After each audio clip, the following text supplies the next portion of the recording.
Shalom dan puji Tuhan saudara atas kebaikan Tuhan pada setiap kita sehingga pagi ini dengan izin Tuhan kita boleh bangun dengan penasihat, pikiran cerdas dan semangat yang berkobar-kobar untuk melayani Tuhan. Untuk memulai renungan kita, mari kita berdoa. Bapa Syurgawi, terima kasih atas kebaikan-Mu kerana bersama dengan kami sementara kami mendengar dan mempelajari firman Tuhan. Dalam nama Yesus kami berdoa. Amin. Saudara dan saudari yang dikasihi dalam Kristus, tajuk renungan kita pagi ini ialah kunci kerajaan sorga. Apa makna rohani kunci kerajaan sorga ini?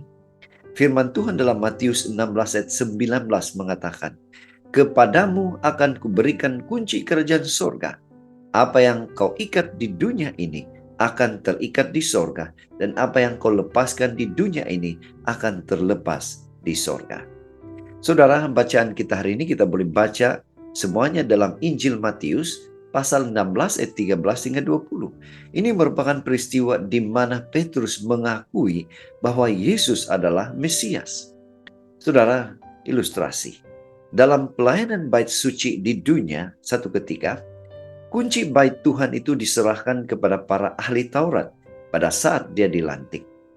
Hal ini memiliki makna bahwa dia bertugas menutup pintu atas atau bertanggung jawab ke atas orang-orang yang melakukan pelanggaran dan memulaukan orang-orang ini dari community orang-orang suci atau orang-orang percaya. Ahli Taurat kemudiannya akan membuka pintu kepada orang-orang yang bertobat dan ingin kembali kepada Tuhan.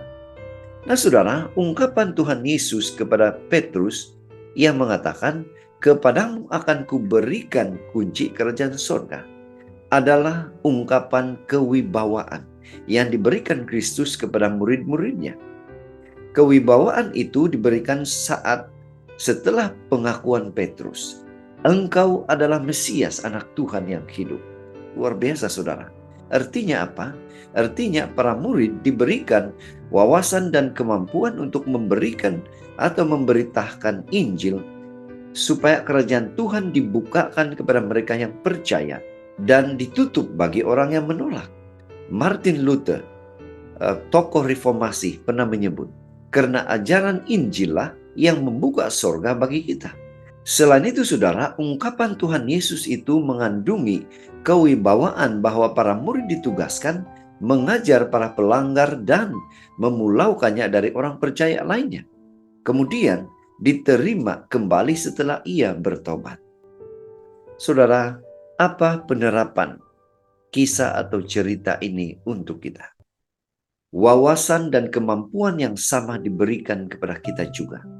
Pada saat kita mengakui Kristus sebagai Tuhan dan Juru Selamat kita, kunci itu yaitu kabar baik. Injil kebenaran diserahkan kepada kita.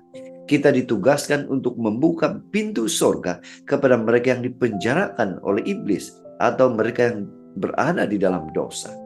Melalui pemberitaan Injil, ada orang yang didamaikan dengan Tuhan oleh iman. Sebuah penghormatan yang dimandatkan Tuhan kepada kita, melebihi pekerjaan apapun.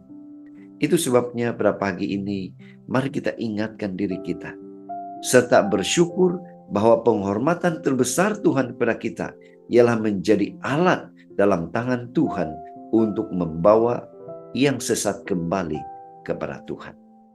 Inilah doa dan harapan kita saudara. Mari kita bersyukur, mari kita berterima kasih kepada Tuhan, karena Dia memberikan kita kekuatan, kemampuan untuk menjadi alat Tuhan untuk membawa orang datang kepada Juru Selamat. Mari saudara, kita tetap setia, tetap semangat, tetap positif, tetap sehat sampai Maranatha. Tuhan memberkati kita. Mari kita berdoa. Bapa Syurgawi, kami siap untuk menjadi alat Tuhan, dan kami bersyukur Engkau memampukan kami untuk membawa atau menarik jiwa datang kepada Tuhan. Dalam nama Yesus kami berdoa. Amin.